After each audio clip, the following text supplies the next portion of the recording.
As we said in the last video, everything wasn't about to go to plan. 17.5 hours into our 18-hour drive from Brisbane to Early Beach, we got ground to a halt due to extreme rainfall. Unfortunately, the only road we could go down had completely flooded, leaving us stranded in Mackay on a leaking bus.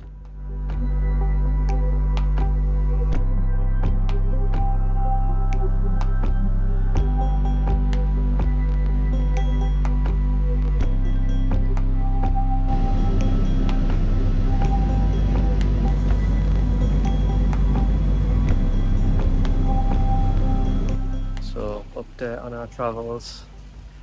Been on a bus for 18 hours, then found out we can't get where we want to go.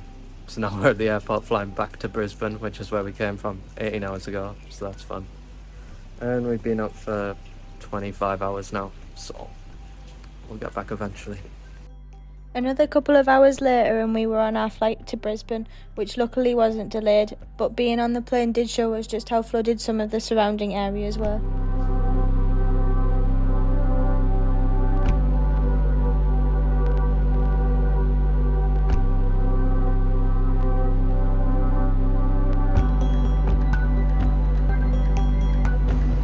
So 30.5 hours later, Finally back from where we started. back in Brisbane. Weather's looking better, drier, so we're doing the right thing. We continued to monitor the weather once we got back to Brisbane, but once it became clear that it wasn't going to improve anytime soon, we decided to book some last-minute flights to Perth for the next day, which we hadn't initially planned to see during our trip to Australia.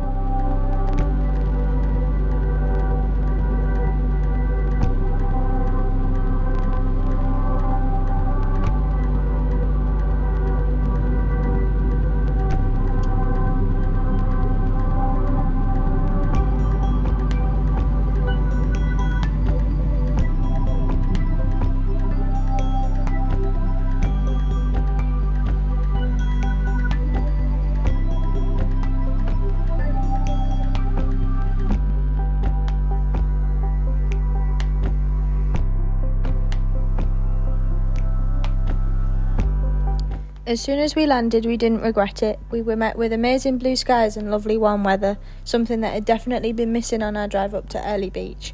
We headed into the city, checking out the centre, including a street which reminded us of being at home. It was called London Court, and you could easily be mistaken for it being in a city like London or York.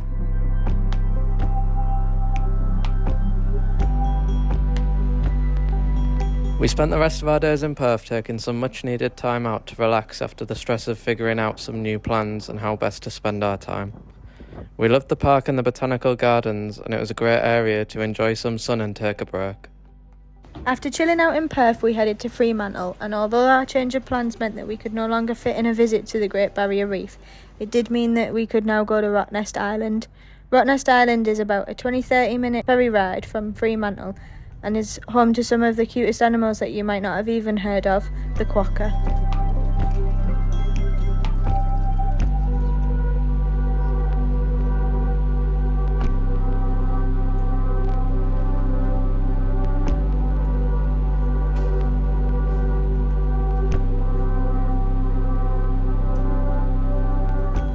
The closest thing we could compare Rottnest Island to was Centre Parks at home, if it was a day trip, although there were options to stay at the island overnight in various cabins.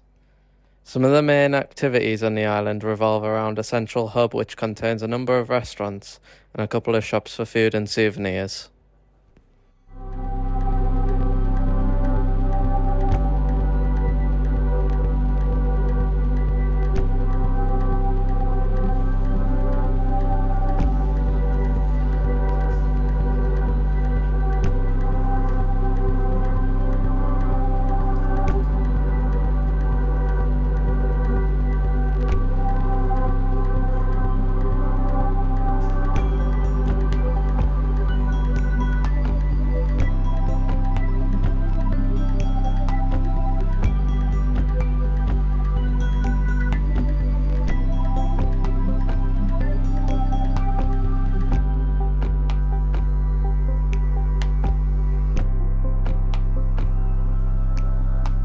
Many people get around the island by bike, however, on the day we visited it was roasting, so we decided to opt for getting a day-long bus pass instead, which takes you around the whole island with a number of different stop-offs for various beaches and popular spots. We definitely suggest choosing a means of getting around the island to make the most of your day, as the number of activities that are walkable from where you get dropped off is rather limited.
We spent the rest of the day watching the Quokkas, and of course while we were there we had to try and get a Quokka selfie, something that is popular and encouraged on your visit, although make sure that you spend some time getting them comfortable with you first.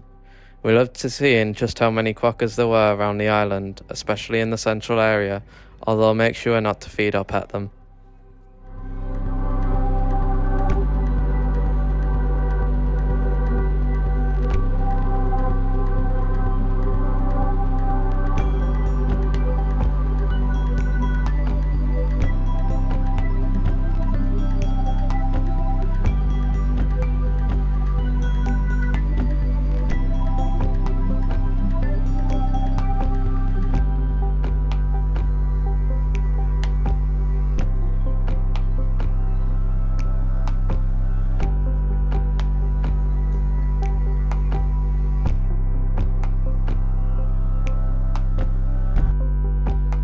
We really enjoyed our visit to Rottnest and it's a great day out. The Quokkas are quite timid and are great to be around.